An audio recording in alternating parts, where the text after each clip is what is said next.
Hello 呀，小宝们，今天录制的教学是伊索卡尔它的贴片以及中缝的部分。因为这几天我有点感冒发烧，所以嗓子有点哑了，然后会有很多部分就是我上个视频讲过的，我这个视频就不会去细细的说了。这里我们先将中缝以及贴片部分的头发区分开，然后我们把中缝部分的头发用夹子夹到后面去。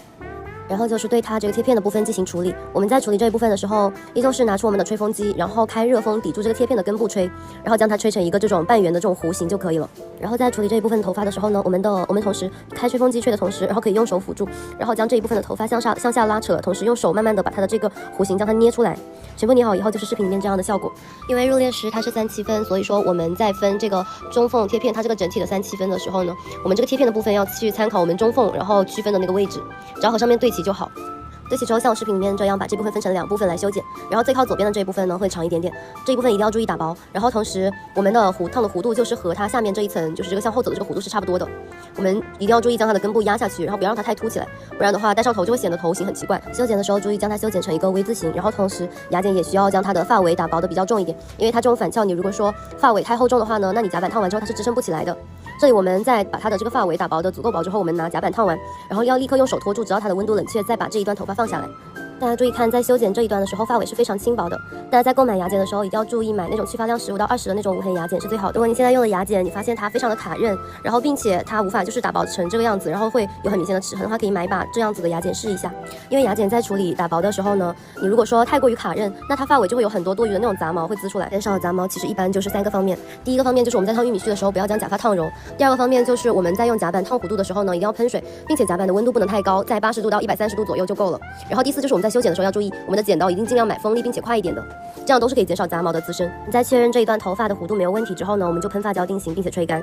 我们在修剪中间这一段头发的时候，一定要注意它这个最根部的这个圆弧形，大家一定要注意我视频里面这种手法，就是我的手指要托住它最底端的这个弧度，让它保持一个向上拱起的形状。然后同时我们还要用夹板将这一部分的弧度将它烫得更加的衔接自然。我们在确认它的弧度没有问题之后，我们就可以用手捏住这一段，然后对它的根部喷发胶，并且用吹风机吹干。同时我们用手慢慢的将它这个弧度给它捏出来。在处理我们五官就是眼睛鼻子附近的头发的时候呢，我们的假发一定要打薄，就是一定要尽可能的轻薄一点。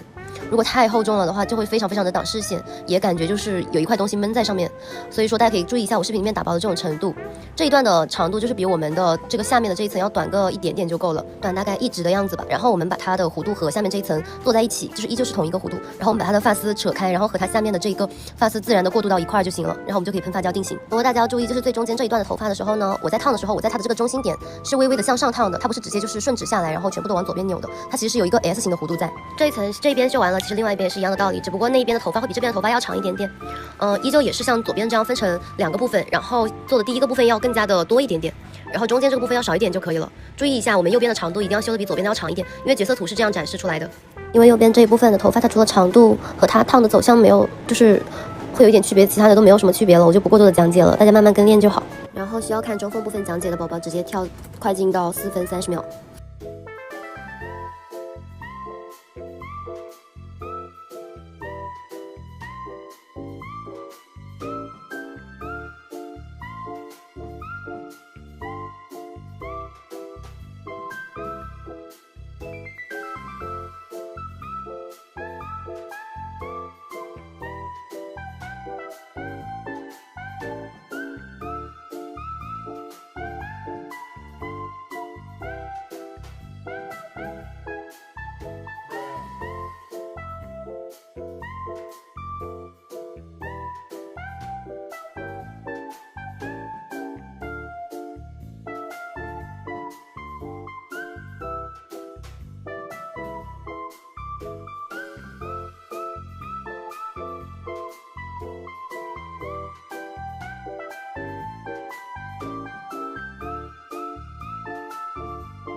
做中缝这个部分的时候呢，我们首先将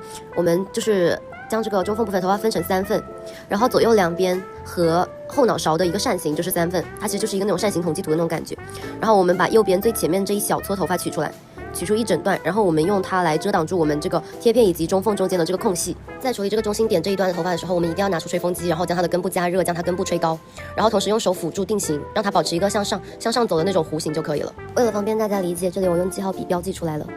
但按照这个弧度，然后我们把它的长度整体修整短。这一层的长度呢，一定要比我们的贴片的长度要就是短一点点。但是也不要短太多，不然会有很明显的分层。我们将这一端的头发整体打薄，注意打薄的时候，打薄这一段头发的中段和尾段，它的根部尽量不要去打薄，打薄我用记号笔标记出来的这个区域就好了，不要再往上打薄了。这样是为了防止你将它打薄的太短之后呢，它根部会有很多那种小碎毛滋出来，不好控制。修剪方面依旧是把它修剪成一个 V 字形，然后烫的弧度的话，其实就是顺着第一层的弧度烫，只不过在这一段呢，我们一定要注意它的这个根部一定要立起来，然后就是有那种从里面就是往外走那种一根一根头发的那种感觉，然后同时我们要将它延展开，遮住这个就是贴片以及中缝中间这个很大的空隙。大家注意一下我视频里面处理这一部分的手法就好，主要就是把它一整片头发将它扯成一根一根的，然后用珠针将它这种一根一根的假发把它隔开来就好了。左右两边都是同样的道理，我就不过多的去讲解了。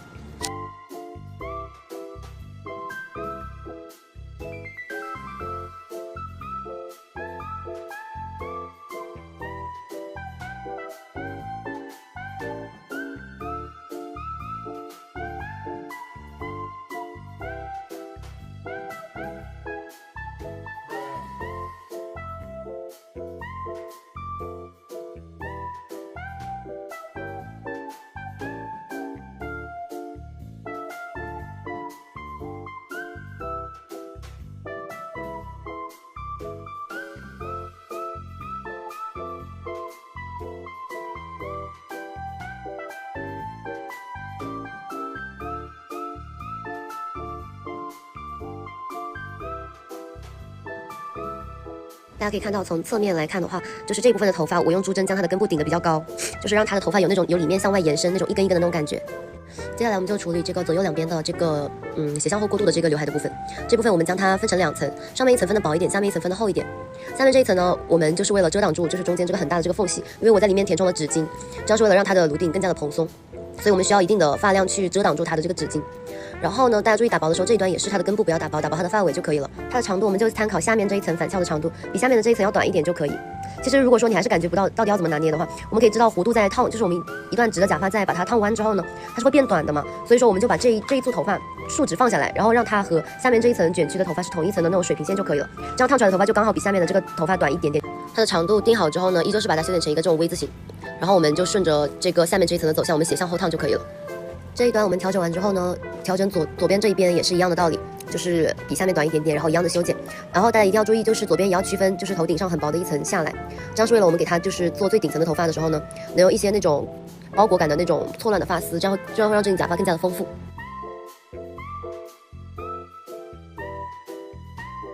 左右两边处理完之后，我们就来处理这个后脑勺这个部分，依旧是取出一层头发，然后我们把它就是左边的向右边扣，然后右边的向左边扣，然后中间这个部分微微的就是向内扣，然后保证它的发根是拱起来的这种弧度就可以了。